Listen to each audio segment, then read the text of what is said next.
discussed clinofragment last class. So clinofragment will share the same property as that of DNA polymerase 1, but it lacks the 5' to 3' exonuclease activity. Okay, and with this background we'll move on to the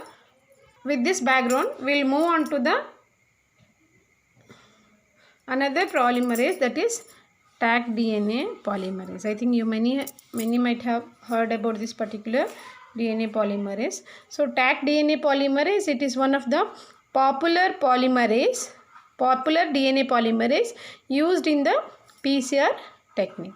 Okay, what is PCR technique? I'll just sum up later. So remember, Taq DNA polymerase is also a kind of polymerase, but it's very special because it is a thermostable. It is very thermostable. That means it can able to tolerate very high temperature, that is up to 95 degrees centigrade it can tolerate. So why it will tolerate 95 degrees centigrade? Because this particular because it is one of the most popular DNA polymerase and it is used in the PCR technique, and it is the most important property of this particular enzyme is it is thermostable. Thermostable means it is, thermo means what? Thermo means temperature, stable means it does not get altered.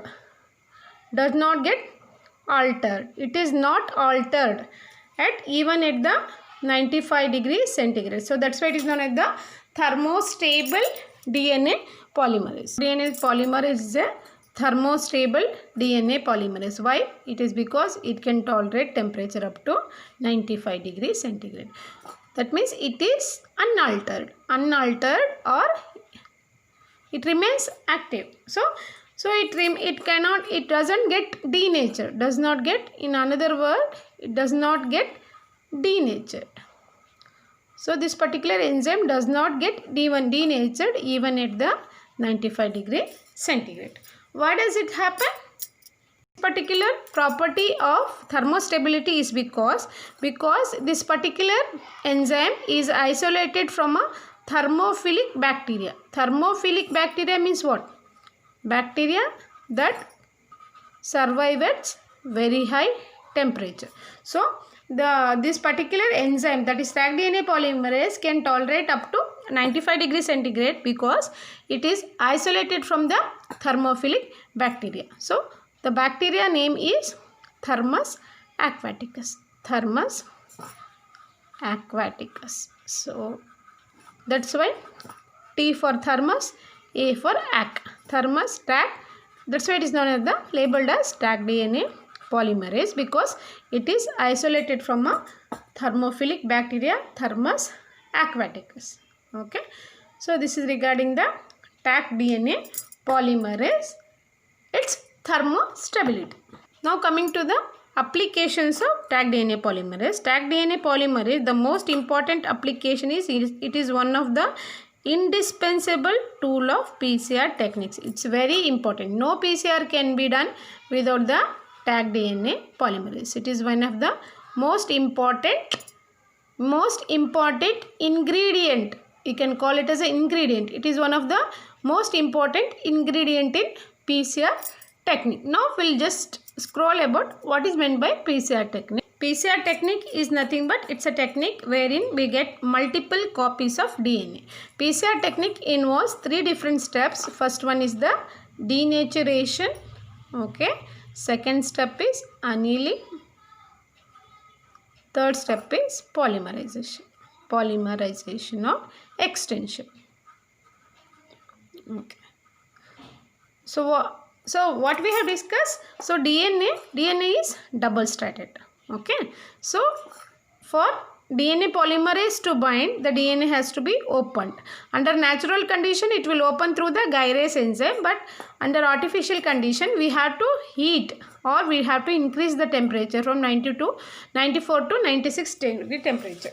So what happens is, in a DNA strand, there are 2 strands, okay, 2 strands of the polynucleotide sequence. So what happens here is, one nucleotide from one strand is bound by hydrogen bonds to another nucleotide from another strand. So this you know, you will be knowing that A bound to T with 2 double bonds, G bound to C with the 3 hydrogen bonds. Okay, A bound to T with the 2 hydrogen bonds, G bonds to C with the 3 hydrogen bonds. So to separate the DNA under synthetic condition, that is under the artificial condition, we need to break this particular bond to separate the 2 strands of DNA though.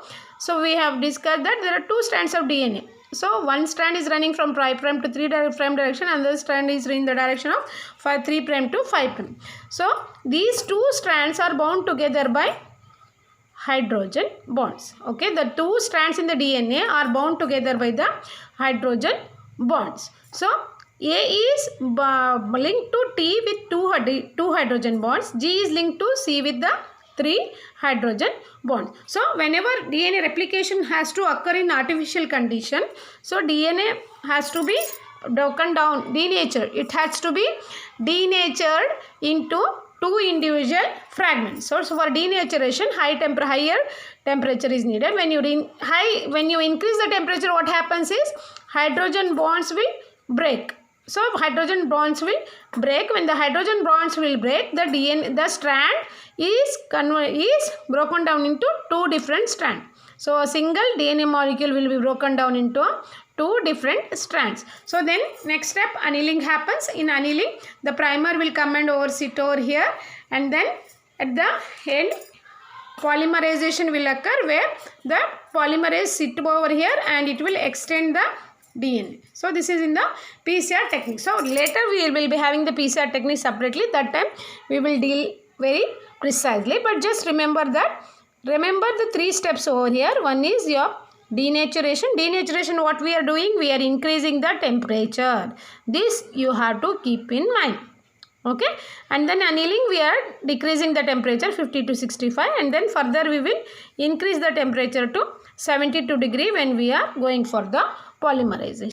So why we have discussed this particular PCR now here is, so the important feature of the DNA polymerase is it can tolerate up to 95 degrees centigrade. So if it can't tolerate 95 degrees centigrade, it can't be used in PCR technique. So because of its property of being thermostable, this particular enzyme is used in genetic engineering. So application of tag DNA polymerases, it is used in PCR technique.